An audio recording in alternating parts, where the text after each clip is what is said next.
என் வயது இருக்கக்கூடிய ஆட்கள் இந்த விளையாட்டை ஒரு முறையாவது தன்னுடைய வாழ்க்கையில் விளையாண்டு பார்த்துருந்துருப்பாங்க. செய் அல்லது செத்துமடி. நீங்கள் பார்த்துட்டு இருக்கிறது ஜென்பு சினிமா சதா பிச்சா ரிவ்யூ.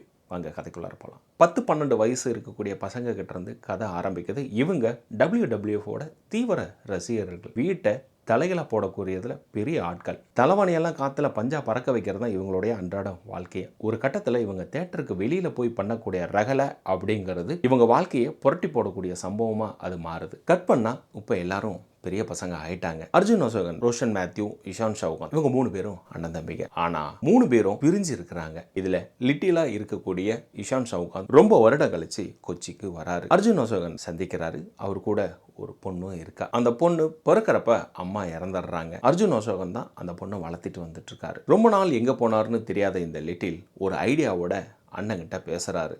இங்க பாரு, நம்ம சின்ன வயசுல விளையாண்ட, ரசிச்ச, கொண்டாடின அந்த விளையாட்டை நம்ம பணமாகவும் புகழாகவும் அடையலாம். இப்போ நம்ம அந்த வேலையை செய்தா அப்படின்னு சொல்ல அர்ஜுன் அசோகனும் தயக்கத்தோட அதை ஏற்றுக்கிறாரு. இதுக்கு டீம் ஃபார்ம் பண்ணுமே அப்படிங்கிறதுக்காக ஜெயிலில் இருந்து வரக்கூடிய மற்ற நண்பர்களையும் ஏற்றுக்கிட்டு ஒரு டீமை ஒன்று ஃபார்ம் பண்ணுறாரு. அதே ஊரில் செரியன்னு சொல்லக்கூடிய விநாயக் நாயக்கர், இவர் பகையாளினாலும் பகையாளி, சின்ன வயசுல இருந்து பகையாளி. அவர் ஒரு கிளப் ஒன்று வச்சு நடத்திட்டு இருக்காரு. அதாவது இந்த ஜிம் பாய்ஸ் எல்லாம் வச்சு ஷோ காட்டுறது. அதுக்கு ஒரு டிக்கெட்டை போட்டு சேரை போட்டு வசூல் பண்ணிட்டு அப்படி புகழோட தெரிஞ்சிட்டு இருக்கக்கூடிய ஒரு ஆள். இதுக்கு எதிராக இதை பண்ணோம்னா எப்படி நம்மளால் சமாளிக்க முடியும் அப்படிங்கிறப்ப அங்கே இவங்க ஆரம்பிக்கக்கூடிய பவர் ஹவுஸ்.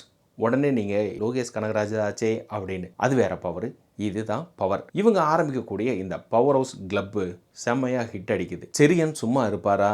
இங்கே ஒரு வேலைதனத்தை பார்க்குறாப்புல. நம்ம பண்ணிட்டு இருந்த தொழிலை இவனுக்கு நாசம் பண்ணிட்டானுங்களே அப்படிங்கிறதுக்காக களத்துக்குள்ள புதுசாக ஒரு ஆள் உள்ள வராரு. ரோஷன் மேத்யூ ஜெயிலில் இருந்து வராரு. ஏன் போனார், எதுக்கு போனார் அப்படிங்கிற ஒரு ட்விஸ்ட் ஒன்று இருக்குது படத்துக்குள்ளார. அர்ஜுன் அசோகன் கிட்ட ஒரு பொருள் ஒன்று இருக்குது. அந்த பொருள் ரோஷன் மேத்யூவுக்கு தெரிஞ்சதுன்னா இந்த 2 பேரில் யாரோ ஒருத்தர் தான் உயிரோடு இருக்க முடியும். இது செரியனுக்கு தெரிய வர இந்த விஷயத்தை செரியன் அழகாக கையாளுறாரு. ஸோ எண்டில் என்ன நடந்தது அப்படிங்கிறதான் படம். பர்ஃபார்மன்ஸ்னு எடுத்துக்கிட்டோம்னா அர்ஜுன் அசோகன், ரோஷன் மேத்யூ, விஷாக் நாயர், இஷான் சவுகத், இவங்க எல்லாமே சிறப்பாக பண்ணியிருந்திருக்காங்க. இவங்களை தாண்டி ஒரு 4-5 பேர் இருக்கிறாங்க. இது பாடி ஷேம் கிடையாது.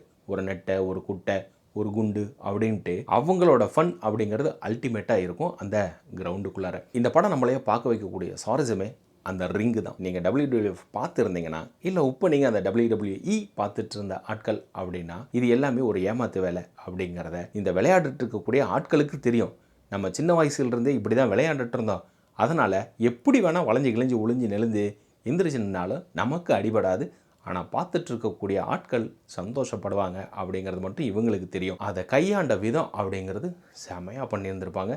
இதில் அந்த செரியன் கேரக்டர் இருக்குது இல்லையா, அவன் நீங்கள் விளையாடுறது போலி, நான் எங்கள் சைட்லேருந்து டீமை ஆளை இறக்குறேன் அப்படின்ட்டு ஒவ்வொருத்தர் கூடயா சண்டை போட வைப்பாப்பில். பார்த்துட்ருக்கிற ஆடியன்ஸுக்கு இது ஒரிஜினல் ஃபைட்டாக இருக்கும் அப்படிங்கிறப்ப அந்த இடத்துலையும் அர்ஜுன் அசோகன், ரோஷன் மேத்யூ இவங்க எல்லாமே சிறப்பாகவே சண்டையை போடுவாங்க. அங்கே இன்னும் இந்த கேரக்டர் எல்லாம் பில்டப் பண்ணுறதுக்காக அவங்களுடைய காஸ்டியூமு, அவங்களுக்கு பின்னாடி வரக்கூடிய நேமு, அவங்க பறக்கிறதும், அவங்க செய்யக்கூடிய சேட்டைகளும் அப்படிங்கிறது என்டர்டைன்மெண்ட்டுக்கு அளவே இருக்காது. இதில் குறிப்பாக இந்த குட்டி பொண்ணாக வந்திருக்கக்கூடிய ரோஸ், அந்த பொண்ணும் அழகாக ப்ளே பண்ணியிருந்திருப்பா இந்த ரோலை. அப்பா சித்தப்பா அப்படின்ட்டு அது ஒரு ட்விஸ்ட் ஒன்று இருக்குது உள்ளுக்குள்ளார. அதை நீங்கள் படம் பார்க்குறப்ப தெரியும். இதெல்லாம் தாண்டி படத்தில் மிகப்பெரிய ட்விஸ்ட் அப்படிங்கிறது மம்முட்டி சாருடைய லாஸ்ட் கெஸ்ட் ரோல் தான். அவர் தான்ப்பா வால்டர்.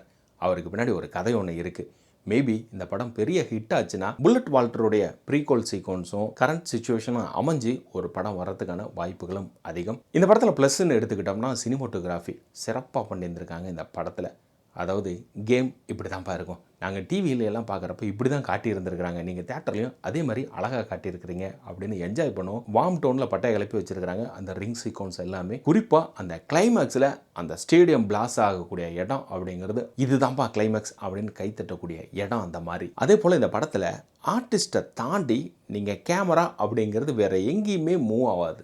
எல்லாமே பிளாக் ஷாட்டுக்குள்ளாரையே தான் இருக்கும்.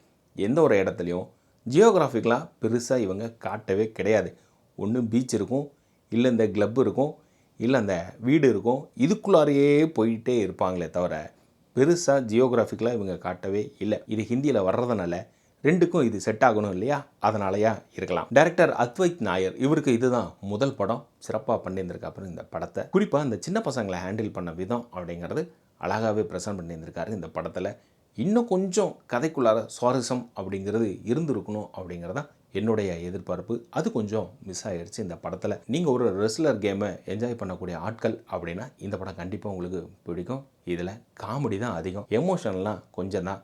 கதைன்னு கேட்டுக்கிட்டிங்கன்னா பெருசாக ஒன்றும் கிடையாது. மற்றபடி இந்த படம் ஒரு என்டர்டைன்மெண்ட் வேல்யூ இருக்கிறது தான். ஸோ இதே போல் நம்ம சேனலில் மற்ற படங்கள் ரிவ்யூ இருக்குது பாருங்கள். மறக்காமல் சப்ஸ்கிரைப் பண்ணிட்டு மற்றவங்களுக்கும் ஷேர் பண்ணுங்கள்.